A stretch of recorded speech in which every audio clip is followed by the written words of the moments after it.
You're being read right now, not by a person looking at your face, by every single person in the room reading your body, your words, your energy. And most of what you're saying without speaking is, I can be controlled. The worst part, powerful men already know this. They're seeing it, and they're deciding whether you're worth their time or worth dismissing. You walk through life thinking you're invisible. You're not. You're a billboard. Every conversation you have, every complaint you make, every apology you offer without needing to, you're broadcasting your weakness in high definition. The terrifying part, most people are fluent in this language. They're reading you, and they're deciding whether you're worth respecting or worth using. Machiavelli understood something that modern psychology tries to bury. The world is a hierarchy, and hierarchies are determined not by what you say you are, but by what you refuse to reveal.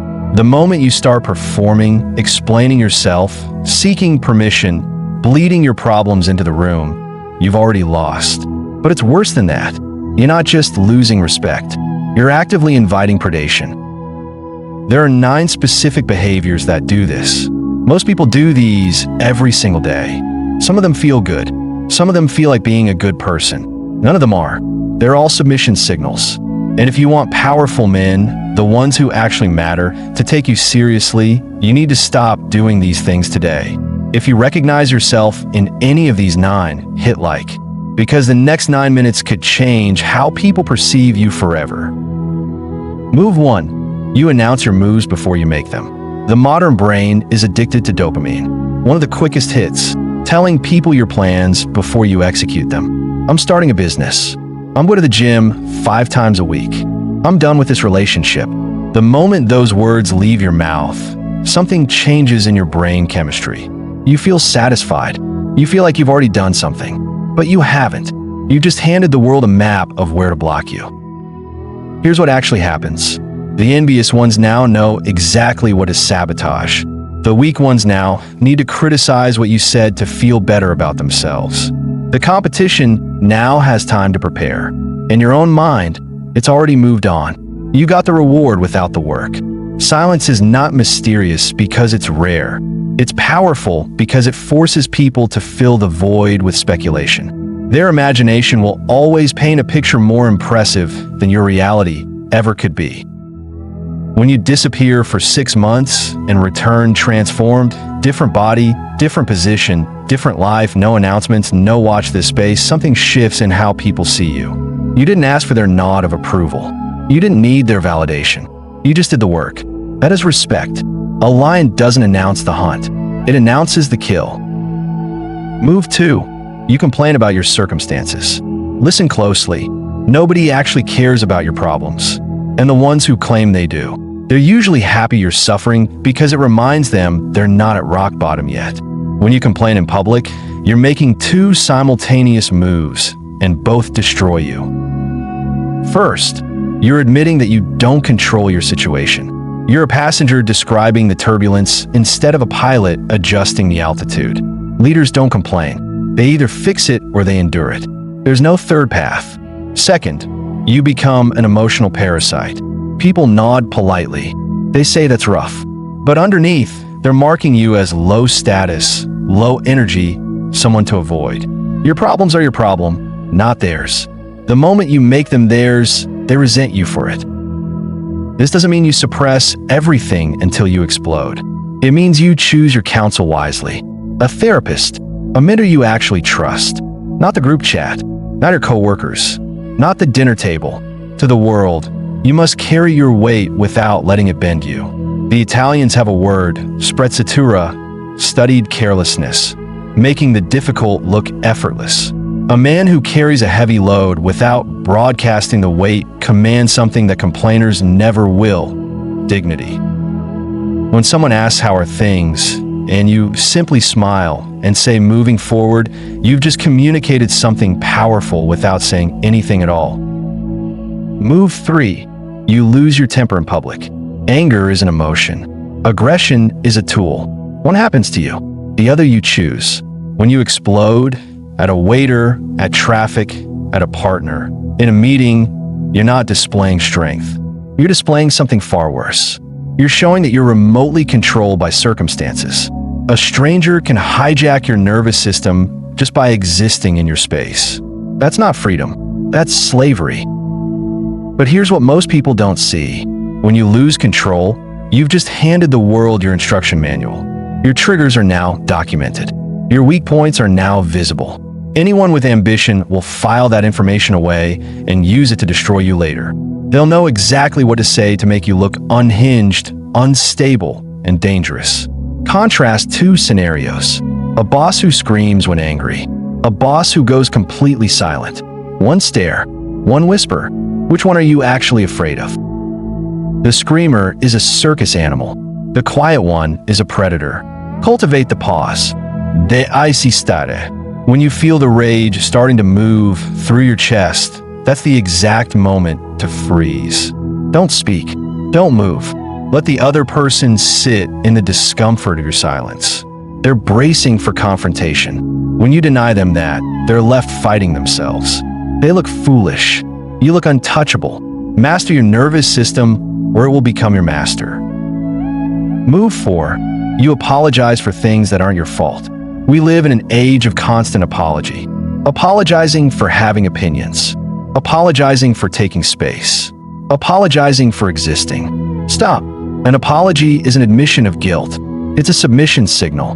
When you apologize for things outside your control, you're lowering yourself in the hierarchy. You're saying, I'm beneath you. I'm sorry for being here.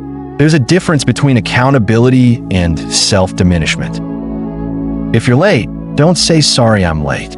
Say thank you for waiting. The first is a plea. The second is a statement of reality. If you have a different opinion, don't say sorry to disagree. Say I see it differently. Can you feel the shift? Over-apologizing is a pattern that attracts predators. People start to blame you for things because they've learned you'll accept the blame. It becomes a habit, and habits become your reputation. Reserve your apologies for when they actually mean something. When you've broken a promise, when you've caused real harm. One sincere apology. Then fix it. Never repeat it. For the daily friction of life, stand your ground. You don't need permission to exist. Move 5. You reveal your financial situation. Money is the most sensitive nerve in the modern world. Show poverty, and the world sees failure. Poverty isn't just poverty. It's a story about capability, about favor, about whether the universe is rewarding you or rejecting you. People instinctively distance themselves from it because they fear it might be contagious. Show wealth, and you invite something worse. Envy. Envy is the most dangerous emotion. It's the emotion that makes a friend hold a knife behind their back while smiling at your face. It's the emotion that transforms people into predators. When you flash your resources, the watch, the car, the vacation receipts, you're not impressing anyone. You're humiliating them. You're holding up a mirror to what they don't have. And over time, that resentment metastasizes. True wealth whispers. It's in the quality of the fabric, not the size of a logo. It's in the confident ease of someone who doesn't need to prove anything. If you're struggling, don't look poor. Look like you're in a tactical retreat. Clean, sharp, organized, like someone rebuilding, not someone broken. If you're winning, look comfortable, not like a lottery winner, not like someone shocked by their own success, like it was inevitable. Your bank account is a weapon. Keep it holstered. Let them guess.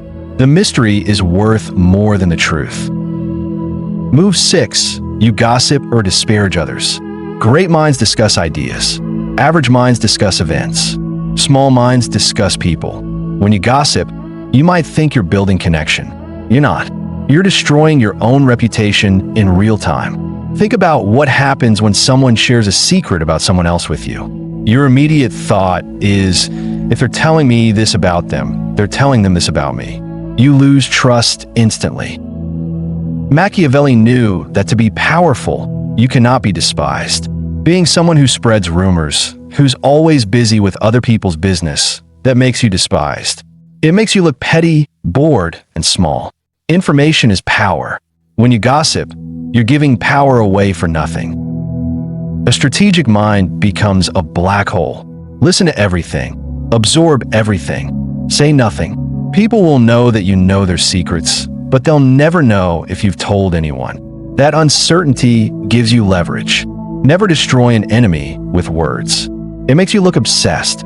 If you must move against someone, do it through action, so quietly that they don't even realize it was you. To speak badly about them is to reveal that they've hurt you. To say nothing is to reveal that they're beneath your notice. Move 7. You constantly explain your philosophy. There's a tendency when you're working on yourself to become a missionary. You find a new diet, a new discipline, a new philosophy, stoicism, Machiavellianism, whatever, and suddenly you want to convert everyone at the dinner table. You want to prove you're right. Don't do this. First, it's exhausting to be around. Second, it immediately makes you a hypocrite.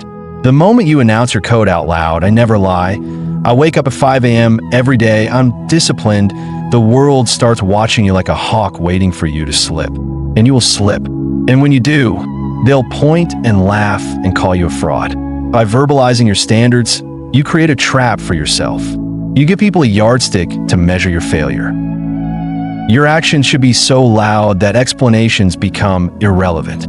When someone asks, why are you so calm? Or how do you have so much energy?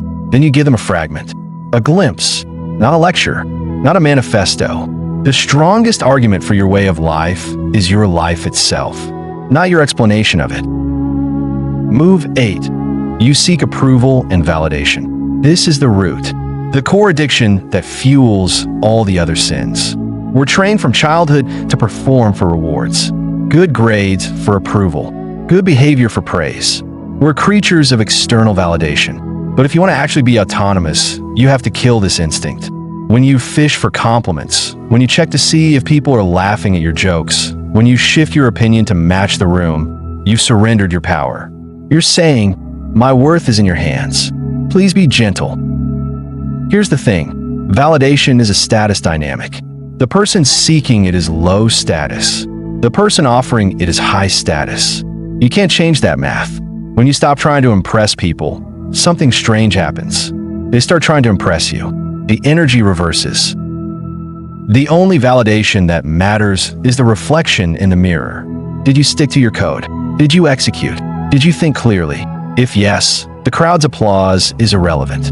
If no, the crowd's applause is a lie. Become immune to both praise and criticism. They're two sides of the same coin. Manipulation. If a compliment can lift you, an insult can destroy you. They're both just weather passing through. Reject both. Move 9. You reveal your vulnerabilities to the wrong audience. Modern psychology tells you to be vulnerable, to share your trauma, to cry in public. They call it bravery. Machiavelli would call it handing the enemy your weapon. There's a time and place for vulnerability. In a private sanctuary of your home, with people who have actually earned the right to see inside you. Not on social media, not in the boardroom, not on a first date, not to people who've given you no reason to trust them with your truth. The world is not a therapy session. It's a hierarchy. When you bleed in the water, the sharks don't feel empathy. They feel hunger. If you reveal your deepest insecurities, I have abandonment issues, I'm insecure about my intelligence, you've just handed them the blueprint to control you. You've shown them exactly where you're vulnerable. The Machiavellian listener hears, if I want to destroy this person, I just need to threaten to leave, or I just need to make them feel stupid. You must integrate your shadow. Yes, face your demons, but you do it in private, in the forge of your own spirit. When you step into the light, you wear armor. This isn't about being fake. It's about being protected. A king doesn't walk among the masses naked. He wears the crown not because he's superior, but because he represents order, authority, boundaries. Keep your wounds covered until they become scars. Then you can show the scar as a lesson, not the wound as a cry for help. If you stop doing these 9 things, you'll feel a vacuum form. You'll speak less, complain less, explain less. At first, people will prod you. Are you okay? You're so quiet. They'll try to provoke you back to the old version, the reactive, insecure version. They like that version because it was easy to read, easy to control. Hold the line. In that silence, in that absence of desperate validation seeking, you're building gravity. You're becoming something that attracts instead of repels. You're becoming a black hole of power. By removing these behaviors, you remove the handles that the world uses to grab you. You become smooth, untouchable. You stop performing and you start observing. You see the strings on everyone else. You see their insecurities, their lies, their hunger for approval. And once you see the game, you can't be played by it. Machiavelli didn't teach these things to make you evil. He taught them to make you effective, to help you survive in a world that isn't kind to the transparent. The world is loud. Everyone's screaming, "Look at me. Validate me. Pity me." Be the one who stands still. Be the one who watches. Be the one who keeps their cards close. But here's what most people miss.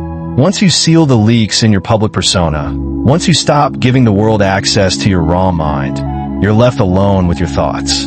And for most people, that's the real terror. Because when the external noise stops, the internal voices start.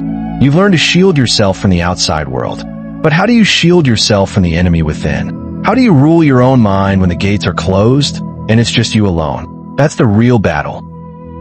The 9 moves I just showed you, they work. But they only work if you actually implement them starting today. Not tomorrow, not next week, today. So here's what I want you to do. Pick one, just one of these 9 habits. The one you recognized yourself in most clearly. And stop doing it this week. 1 week. See what changes. Comment below which habit you're eliminating first. Because the men who comment are the ones who actually take action. And the ones who take action are the ones who rise. Subscribe because a fortress is useless if the king has gone mad.